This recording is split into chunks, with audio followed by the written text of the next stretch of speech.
Silks శ్రీరస్తు శుభమస్తు sale ప్రతి 25,000 రూపాయల కొనుగోలుపై ఒక గోల్డ్ కాయిన్ ఉచితం.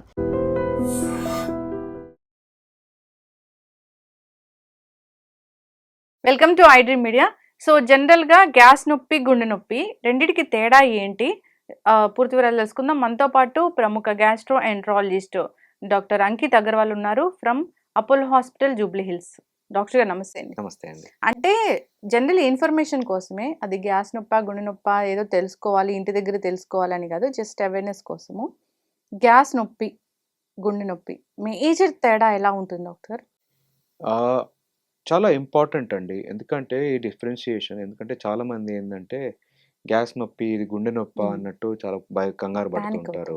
అండ్ చాలామంది ఏందంటే గుండె నొప్పి ఉన్నా కానీ మేబీ ఇది గ్యాస్ ఉండొచ్చేమో అని చెప్పేసి దాన్ని ఇగ్నోర్ చేసేస్తారు అండ్ కాంప్లికేషన్స్‌కి గురవుతారనమాట. సో, డిఫరెన్షియేటింగ్ ఒక గ్యాస్ నొప్పిని, గుండె నొప్పిని మనం ఎలా డిఫరెన్షియేట్ చేయడం అనమాట. కొన్ని బేసిక్ పాయింట్స్ ఉంటాయి. ఇఫ్ డెఫినిటివ్ కాదు, ఆల్వేస్ బెటర్‌కి ఎళ్లి చెక్ చేయించుకోవడము మనకు పెయిన్ వచ్చినప్పుడు. అని కామన్‌లా డిఫరెన్షియేషన్ మేము యాస్ ఎ డాక్టర్ కూడా మేమేందంటే హిస్టరీ బేసిస్ మీద ఆర్ పేషెంట్ చెప్పే పాయింట్స్ మీద ఇలా డిఫరెన్షియేట్ చేస్తామనమాట.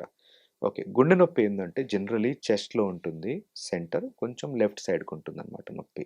ఓకే. ఈ నొప్పి అప్పుడప్పుడు మనకు షోల్డర్‌కి, ఆర్మ్‌కు, జాకు, నెక్‌కి కూడా స్ప్రెడ్ అవ్వొచ్చనమాట. ఇది కొంచెము స్క్వీజింగ్ టైప్ నొప్పి ఉంటుంది. గ్యాస్ నొప్పి ఎక్కడుంటుంది? ఇక్కడుంటుంది. ఎపిగాస్ట్రియం ఉంటుంది or centre of the chest ఉంటుంది. ఇది యూజువల్లీ పైకి అప్పుడప్పుడు థ్రోట్ దాకా రావచ్చు. గుండె నొప్పి క్యారెక్టరిస్టిక్స్ ఎలా ఉంటాయి అంటే జనరలీ వాళ్ళు ఒక హెవీనెస్ అంటారు. ఏదో కొంచెం బాగా వెయిట్ పెట్టేసినట్టు, ఛాతీ మీద ఏదో బరువు పెట్టినట్టు ఉంటుందని చెప్పి చెప్తారనమాట. గ్యాస్ నొప్పి ఏందంటే జనరలీ షార్ప్ పెయిన్ ఉంటుంది, మంటగా ఉంటుంది. ఓకే. గుండె నొప్పిలో మనకు జనరల్లీ మంటగా ఉండదనమాట.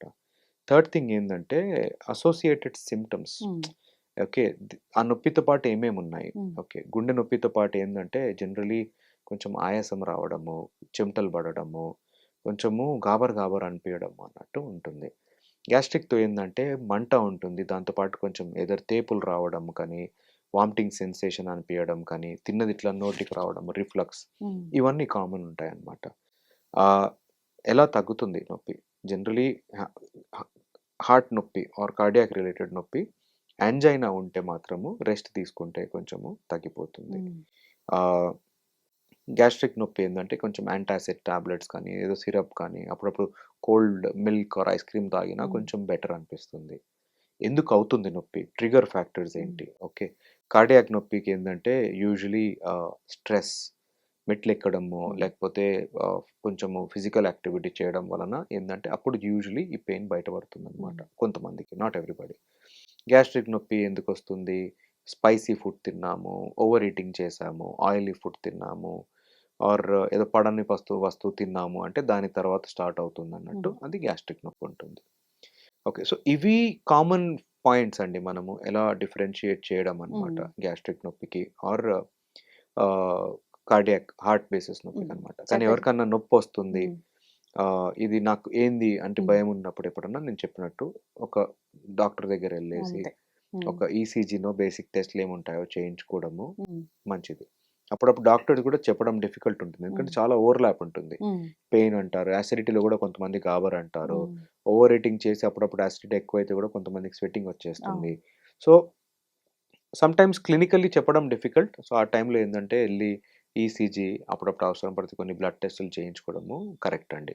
స్పెసిఫికల్లీ పెద్దవాళ్ళలో, డయాబెటిక్ పేషెంట్స్‌లో, ఓకే.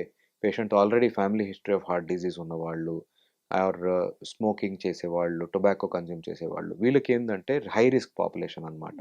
సో, వెంటనే చూయించుకోవడం కరెక్ట్. డాక్టర్ గారు, అంత గ్యాస్ నొప్పి అంత సివియర్‌గా ఎందుకు ఒకటేసారి వస్తది? చాలా మందికి ఏందంటే అండి సడెన్‌గా వస్తుందంటే డయట్ వలన ఉంటుందండి. ఓవర్ ఈటింగ్ చేశారు, పార్టీకెళ్లారు ఆర్ ఎక్కడో రెస్టారెంట్‌కెళ్లారు. ఎంత అవసరమో దానికంటే ఎక్కువ తినడము, ఫాస్ట్‌గా తినేయడము. వాటితో పాటు either carbonated beverages, Thums Up, Coca Cola ఇవన్నీ తాగడము, ఆల్కహాల్ కన్జ్యూమ్ చేయడము, ఫ్యాటీ ఫుడ్ అనమాట. బాగా హెవీ మీల్ కన్జ్యూమ్ చేయడం. వీటి వలన ఏందంటే మన బాడీ దాన్ని ఇమ్మీడియేట్‌గా డైజెస్ట్ చేయలేదు. సో, అది స్టమక్‌లోనే ఉండిపోయి ముందుకెళ్ళలేదు. అది రిటర్న్ వచ్చేసి మనకు అసిడిటీ ఎక్కువైపోయి వాళ్ళకి ఈ సిమ్టమ్స్ ఎక్స్‌ప్లెయిన్ చేస్తారు. ఓకే. అది ఆల్ ఆఫ్ సడెన్‌గా అట్లా గ్యాస్ నొప్పి వచ్చినప్పుడు అంటే జనరల్‌గా అది గ్యాస్ నొప్పని మనకు తెలుసు ఏదో ఫుడ్ తిన్నాము అట్లా వచ్చింది అన్నప్పుడు వెంటనే ఏం చేయాలసలు? యాంటాసిడ్ వేసుకోవాలా? లేకపోతే ఈనో ఇలాంటివి తీసుకోవాలా? ఇంకా ఏముంటాయి? అంటే యాంటాసిడ్ సిరప్స్ ఉంటాయండి హ్మ్. For immediate relief. హ్మ్. యాంటాసిడ్ సిరప్స్ మనం రెగ్యులర్‌గా ఓవర్ ద కౌంటర్ దొరికేవి తాగితే హ్మ్. జనరల్లీ చాలా మందికి రిలీఫ్ హ్మ్. ఉంటుంది. ఓకే. కొంచెం వాకింగ్ చేసి హ్మ్. ఆహ్, సింపుల్ కొంచెం వాటర్ తాగడం ఇవన్నిటితో కూడా కొంతమందికి హెల్ప్ ఉంటుందండి. చాలామంది ఏం చేస్తారంటే కోకు అలాంటివి తీసుకుంటూ ఉంటారు. Carbonated drinks. యెస్. ఇంకా గ్యాసు అంటే అది తగ్గిపోతది. పట్టేసిన ప్రాబ్లమ్ తగ్గిపోతది. చాలా మంది హ్మ్. చేస్తారండి. యాసిడిటీ ఉన్నప్పుడు సోడా తాగుతారు. ఏదో తెచ్చుకొని తాగుతారు. అది బేసికల్లీ వాళ్ళకేముంటుందంటే, ఒక మంచి పెద్ద బర్ప్ వచ్చింది అంటే, హ్మ్. హ్మ్. నాకు గ్యాస్ తగ్గిపోయినట్టు అవును. ఉంటుంది.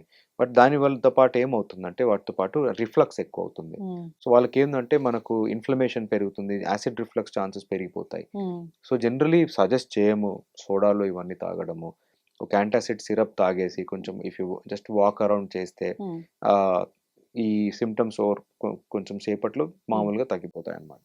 డాక్టర్ గారు మీరు రాసే ఆ టాబ్లెట్స్ అర్లీ మార్నింగ్ పరిగడుపున వేసుకోవాల్సిన ప్యాంటాసిడ్ ఇలాంటి యాంటాసిడ్స్ చాలామంది మీరు ఒక నెల రోజులకి రాస్తే, ఒక సంవత్సరం పాటు కూడా వాడుతూ ఉంటారు. ఏం జరుగుతది అట్లా వాడితే? సీ ఆహ్, ఏదన్నా మెడిసిన్ వాడాలంటే దానికి హ్మ్. ఇండికేషన్ ఉందా? అవసరమా ఆ మెడిసిన్? అండ్ ఎన్ని రోజులు వాడాలన్నట్టు చాలా ఇంపార్టెంట్ అనమాట.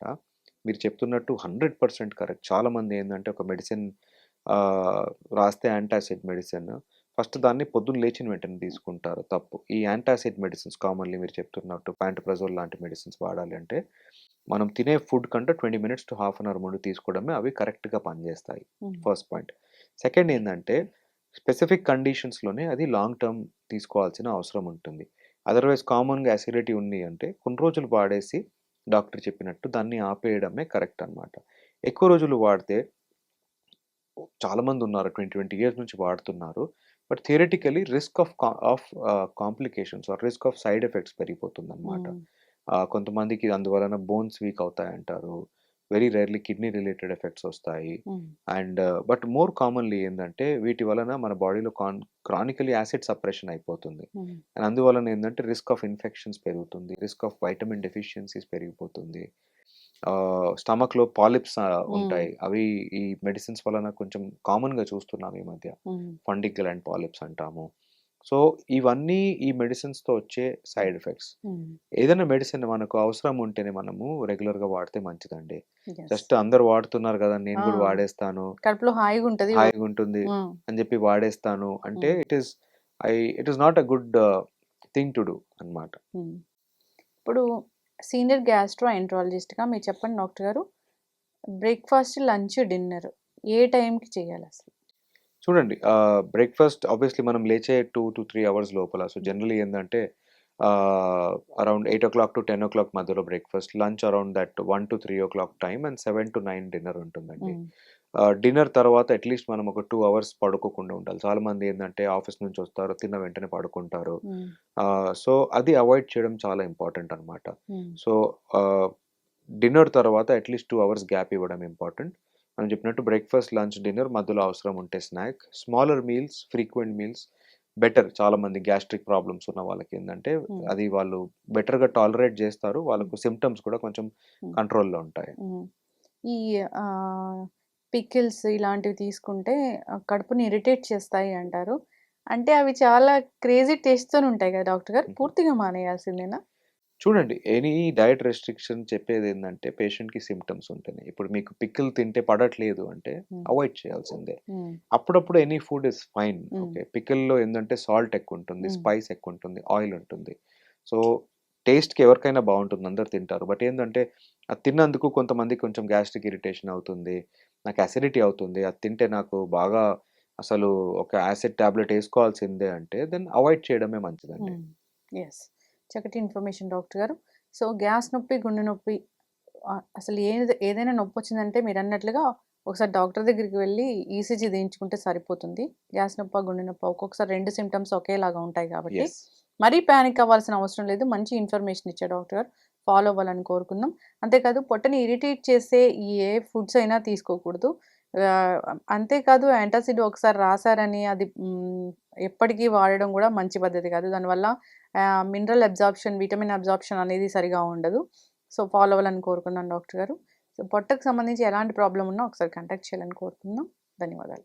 థ్యాంక్ యూ అండి. And for more videos, Please subscribe to iDream. Please subscribe to iDream. Please subscribe iDream. And please subscribe to iDream. For more videos, subscribe to iDream. please like, share, and subscribe to the channel. Congratulations, iDream. Subscribe to iDream. Subscribe to iDream. So subscribe to iDream Media. iDream ki iDream team andarki huge congratulations. Please subscribe iDream Media. Please subscribe to iDream. Subscribe iDream. Please subscribe to iDream. iDream అంటే నా కళల ఛానల్ను subscribe చేసుకున్న నోరు తిరుగుతలేదు. మీరైతే గంట గుర్తు కొట్టండి. For more such videos, please subscribe to iDream. Subscribe to iDream. Please subscribe to iDream. Please subscribe iDream Media. Please do subscribe to iDream. Please subscribe to iDream Media. For best entertainment and information, please subscribe iDream. And don't forget to subscribe to iDream.